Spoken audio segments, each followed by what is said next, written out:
ನಮ್ಮ ಗಜೇಂದ್ರ ಆನೆ ಬಗ್ಗೆ ಇವತ್ತು ಮಾತಾಡೋದಾದರೆ, ನಮ್ಮ ಗಜೇಂದ್ರ ಆನೆನ ಎಲ್ಲರೂ ಕೂಡ ಇವಾಗ ಒಂದು ಲೆಕ್ಕಕ್ಕಿಲ್ಲದ ಥರ ನೋಡ್ತಾ ಇದ್ದಾರೆ. ಸೊ ನಿಮಗೂ ಗೊತ್ತಿರುತ್ತೆ, ಕೆಲವು ಬೆಳವಣಿಗೆಗಳೆಲ್ಲ ಆಯ್ತು ಈಗ ಸದ್ಯ.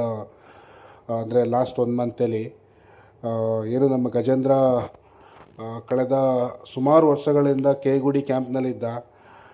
ಅಲ್ಲಿನೂ ಕೂಡ ಯಾರ ಜೊತೆ ಇರಲಿಲ್ಲ, ಏನಿಲ್ಲ, ಒಂದೇ ಆನೆ ಇದ್ದಿದ್ದು ಕೂಡ ಅಲ್ಲಿ. ಅದಾದ ನಂತರ ಅವನ್ನ ತಗೊಂಡು ಇವಾಗ ಬೂದಿಪಡಿಗ ಒಂದು ಡೀಪ್ ಫಾರೆಸ್ಟ್ ಕಡೆ ಅವನ್ನ ಮೂವ್ಮೆಂಟ್ ಮಾಡಿದ್ದಾರೆ. ಸೊ ಇದು ಯಾವ ಕಾರಣಕ್ಕಂತ ಇನ್ನೂ ಯಾರಿಗೂ ಕೂಡ ತಿಳಿದು ಬಂದಿಲ್ಲ.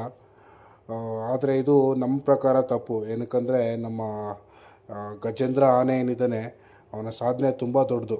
ಅದನ್ನ ಹೇಳೋಕ್ಕೋದ್ರೆ 18 ವರ್ಷ ದಸರಾ ಮಾಡಿದ ಆನೆಗೆ ಈ ಥರ ಒಂದು ನಾವು ಮರ್ಯಾದೆ ಕೊಡ್ತಾಯಿದ್ದೀವಿ ಅಂತೇಳಿದ್ರೆ ತುಂಬ ತಪ್ಪಾಗುತ್ತೆ.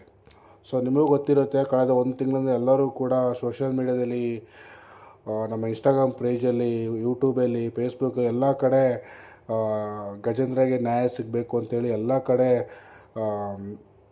ಅಪ್ಲೋಡ್ ಮಾಡ್ತಾಯಿದ್ದಾರೆ. ಸೊ ನೀವು ಕೂಡ ನೋಡಿದ್ರಿ ಅನ್ಕೋತೀನಿ.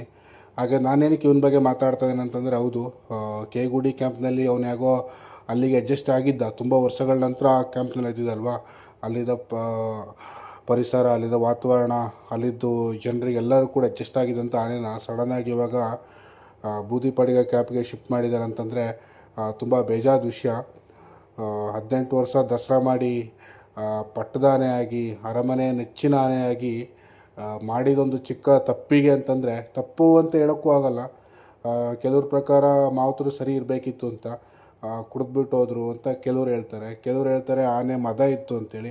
ಸೊ ಅದನ್ನೆಲ್ಲ ಒಂದು ಕಡೆ ಇಟ್ಟರೂ ಕೂಡ ಮೂಕ ಪ್ರಾಣಿಗಳು ಏನು ಮಾಡಬೇಕಾಗುತ್ತೆ ಹೇಳಿ. ಸೊ ಯಾವುದೇ ಮೂಕ ಪ್ರಾಣಿಗಳನ್ನ ನಾವು ಎಷ್ಟು ಟ್ರಸ್ಟ್ ಮಾಡಬೇಕು ಅಷ್ಟೇ ಮಾಡಬೇಕು. ಸೊ ನಮ್ಮ ಒಂದು ಏನು ಸುರಕ್ಷತೆ ನಮ್ಮ ಕೈಯಲ್ಲಿರುತ್ತೆ ಅಲ್ವಾ.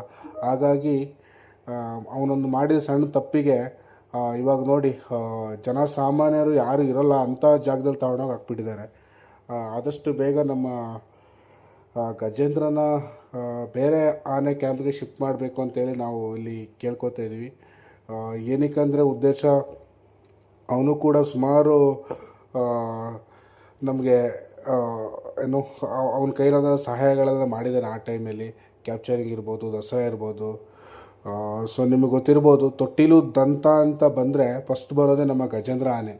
ಸೊ ಇವಾಗೇನು ನಮ್ಮ ಈಶ್ವರ, ಲಕ್ಷ್ಮಣ ಎಲ್ಲ, ನಮ್ಮ ಶ್ರೀಕಂಠ ಇವರೆಲ್ಲ ಇದ್ದಾರೆ ನೋಡಿ, ಅದೇ ಬಾಡಿ ಮೈಕಟ್ಟು ಹೊಂದಿರೋಂಥ ಆನೆ ಇದು ಕೂಡ.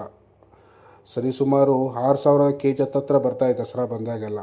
ಸೊ ಅಷ್ಟು ಚೆನ್ನಾಗಿದ್ದ ಆನೆ ಮುಂದಿನ ಒಂದು ಆವಾಗ 2015-14-13 ಫ್ಯೂಚರಲ್ಲಿ ಇವನೇ ಕೂಡ ಅಂಬಾರಿ ವರ್ತಾನೆ ಅಂತಲೂ ಕೂಡ ಎಲ್ಲ ಡಿಸೈಡ್ ಮಾಡಿದರು. ಅಷ್ಟು ಒಳ್ಳೆ ಆನೆ ಈ ಥರ ಆಗಿ ಇವಾಗ ನೋಡಿ ನಿಮಗೆ ಕಾಣ್ಬೋದು ಕೆಲವು ವೀಡಿಯೋದಲ್ಲೆಲ್ಲ, ಪಾಪ ಎಷ್ಟು ವೀಕ್ ಆಗಿದೆ ಅಂತೇಳಿ. ವೀಕ್ ಅನ್ನೋದು ಸಾಮಾನ್ಯ. ಇವಾಗ ಆಲ್ರೆಡಿ 62-63 ವರ್ಷ ಆದಮೇಲೆ ಆನೆಗಳು ವೀಕ್ ಆಗೋದು ಕಾಮನ್ ಅಲ್ವಾ.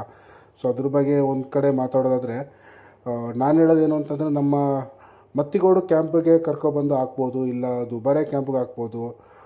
ಇನ್ನು ರಾಂಪುರ ಕ್ಯಾಂಪ್ ಇದೆ, ಬಂಡೀಪುರದಲ್ಲೂ ಇದೆ. ಸೊ ಇಲ್ಲಿಗೆಲ್ಲ ನಮ್ಮ ದೊಡ್ಡರ್ವೆ ಕ್ಯಾಂಪ್ ಇದೆ, ಇಲ್ಲಿಗೆಲ್ಲ ತಂದು ಇವನ್ನ ಶಿಫ್ಟ್ ಮಾಡ್ಬೋದು. ಏನಕ್ಕೆ ಮಾಡೋಕ್ಕಾಗಲ್ಲ ಅನ್ನೋದು ನನ್ನೊಂದು ಕ್ವೆರಿ. ಯಾಕಂದರೆ ಇವಾಗ ಕೇಗುಡಿ ಆಗಲಿ ಅಥವಾ ಬೂದಿಪಾಡ್ಗಾಗಲಿ ಅಲ್ಲಿ ಯಾವುದೇ ಕ್ಯಾಪ್ಚರಿಂಗ್ ಕೂಡ ಇವನು ಯೂಸ್ ಮಾಡ್ಕೋತಾ ಇಲ್ಲ. ಮತ್ತು ಏನಕ್ಕೆ ಅಲ್ಲಿ ಇಟ್ಕೊಂಡಿದ್ದಾರೆ, ಯಾವ ಉದ್ದೇಶಕ್ಕೆ ಅಲ್ಲಿ ಇಟ್ಕೊಂಡಿದ್ದಾರೆ ನನಗೆ ಅರ್ಥ ಆಗ್ತಾಯಿಲ್ಲ. ದಯವಿಟ್ಟು ನಾನು ನಮ್ಮ ಎಲ್ಲ ಸಬ್ಸ್ಕ್ರೈಬರ್ ಹತ್ರ ಕೇಳ್ತಾ ಇರೋದು, ದಯವಿಟ್ಟು ಕಮೆಂಟ್ ಮಾಡಿ, ಆದಷ್ಟು ರೀಚ್ ಆಗಲಿ ವಿಡಿಯೋ.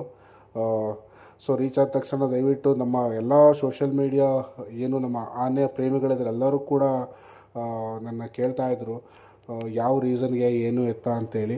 ನಾನು ಅಂತಲ್ಲ, ಯಾರೆಲ್ಲ ನಮ್ಮ ಯೂಟ್ಯೂಬರ್ಸ್ ಯಾರೆಲ್ಲ ಇದ್ದಾರೆ, ಸೊ ಎಲ್ಲರೂ ಕೂಡ ಕೇಳ್ತಾ ಇದ್ದಾರೆ.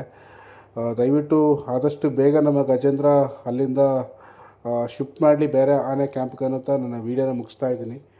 Thank you so much.